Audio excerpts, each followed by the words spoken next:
Hey, this is Kathy. Welcome back to my channel. If you're new, please make sure to subscribe. Today I'll be reviewing The United States vs. Billie Holiday, directed by Lee Daniels, based on the book Chasing the Scream, The First and Last Days of the War on Drugs by Johann.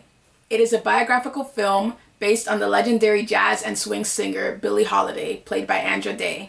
In the 1940s, Billie Holiday is targeted by the government in an effort to radicalize the war on drugs and aiming to stop her from singing her quote-unquote controversial song, Strange Fruit, which was about the lynchings of Black Americans, which was happening at an alarming rate at that time. So, a little fact that a lot of people don't know about me, jazz is actually one of my favorite music genres. Being able to just sit and listen to a jazz record is indescribable, and of course, Billie Holiday is one of the greats. She had an innovative influence to jazz music due to her vocal style, which brought a new way of manipulating tempo and phrasing. She had such a unique vocal delivery, as well as improvisational skills, which really helped her stand out.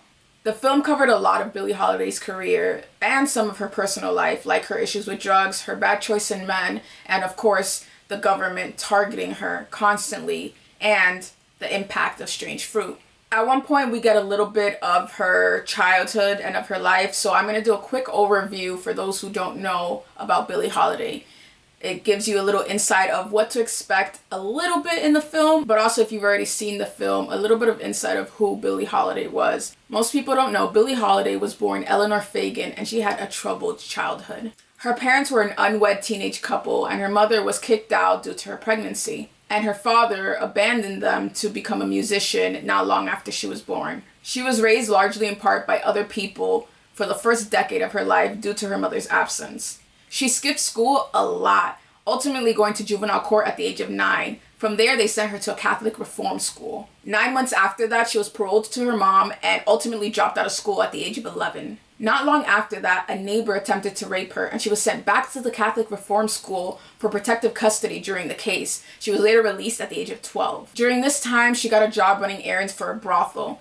It's this time that she first heard Louis Armstrong and Bessie Smith and fell in love with jazz music. Ultimately, she moved back with her mother, and her mother became a prostitute. At this point, Billie was 13 and became a victim of sex trafficking at $5 per client. The house was ultimately raided, and her mother were sent to prison and then a workhouse until their release.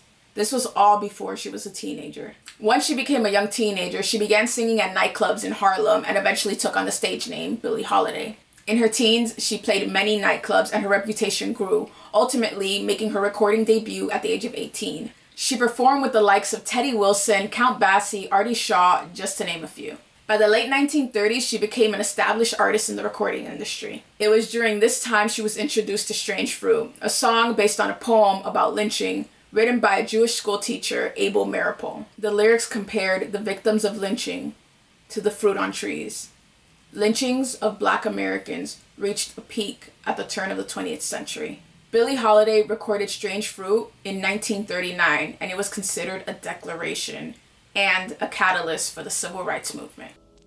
There's strange fruit. Her popularity increased after Strange Fruit, garnering commercial success, millions of records sold, chart-topping songs, Time magazine interview. At the height of her success, she was arrested for narcotics and lost her cabaret card, which prevented her from performing anywhere that sold alcohol. She was released early on good behavior, but had to perform in concert venues and theaters. She performed a comeback sold-out concert at Carnegie Hall.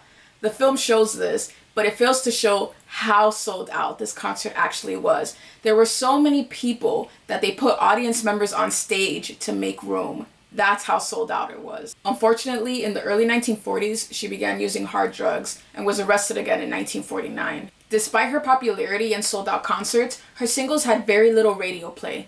On top of that, her earnings were reduced due to losing her cabaret card. Plus, she barely received proper record royalties even later in her life. She was known to have broken relationships with abusive men. That, with her drug use and drinking, really deteriorated her health and affected her voice.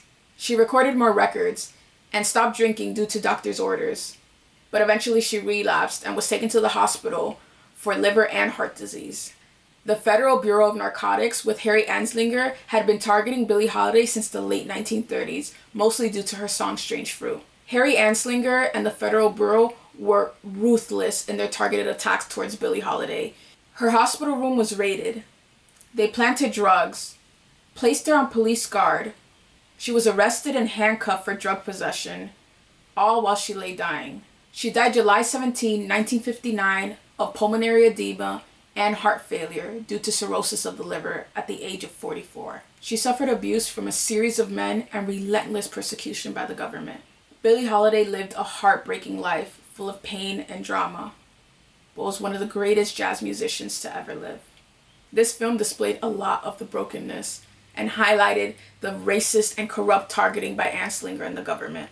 It is incredibly raw and vulnerable. Most of the film was very accurate to her life. Of course, some was added and embellished for storytelling purposes, of course. Visually, it's a very beautiful film. Stylistically, we get some great concert performances, as well as a hallucinogenic sequence that is incredibly unnerving yet powerful. The pacing of the story wasn't my favorite, but the cast was incredible. Standout supporting performances from Trevante Rhodes and Tyler James Williams. Of course, Andra Day's performance of Billie Holiday constantly pulled me in.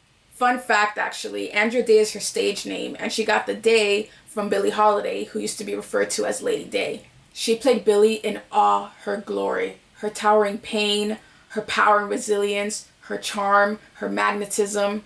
You lose yourself in her performance, almost wondering where Billie ends and Andra begins. She embodied Billie's essence with so much care and respect, and I am so excited that she's nominated for the Oscars. It is a very tight category, but I do see many awards coming for this performance. My only major qualm with the film was, yes, Billie Holiday had a heartbreaking life, and yet she continued to fight and stand in her power, which was good to see.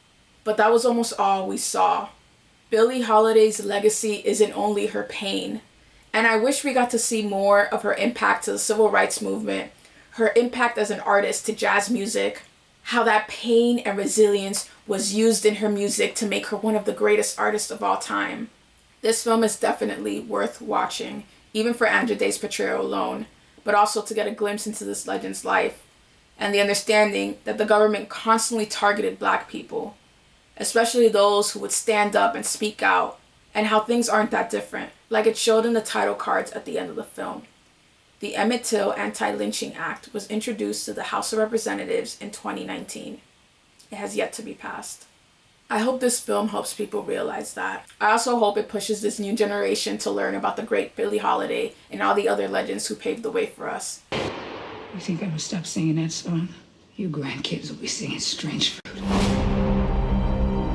I hope we get more films telling their stories. So if you haven't already, watch The United States vs. Billie Holiday, now streaming on Hulu. If you enjoyed this video, please like, don't forget to subscribe, comment below your thoughts on the film, and I'll see you in the next one.